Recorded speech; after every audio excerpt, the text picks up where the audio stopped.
Hey everyone, let's solve one previous question of general aptitude. This question was asked in GATE CS2 2025 GA question number 4. The paper as shown in the figure is folded to make a cube where each square corresponds to a particular face of the cube. This is the paper. Which one of the following options correctly represent the cube? And 4 options are given. Let's check one by one option. In option A, front side is the triangle. Suppose this is the front side. Then upper side is the circle. Yes. The next side is the blank. Yes. If we are folding like this, so blank will be its right side and the circle will be at top. Filled circle will be at top and this empty circle will be at down. So option A is true.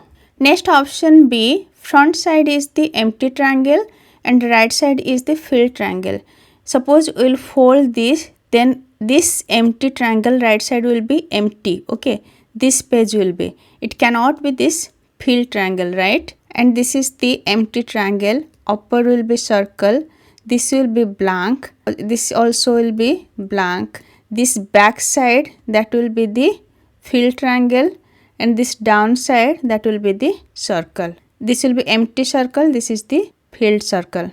So now option C, empty triangle, yes. Right side is the empty space, yes, true. Top side should be filled circle. No, it's not there. So this is false. Option C is also false. Next option D, here is the empty triangle, top is the filled triangle. No, this is not possible. Okay. And here is the circle. Not possible. Filled triangle cannot be immediate neighbor. It can be opposite side, right? So we found option A is true, option B, option C, option D are false. Just relate with the paper after folding how the cube will look like. Okay.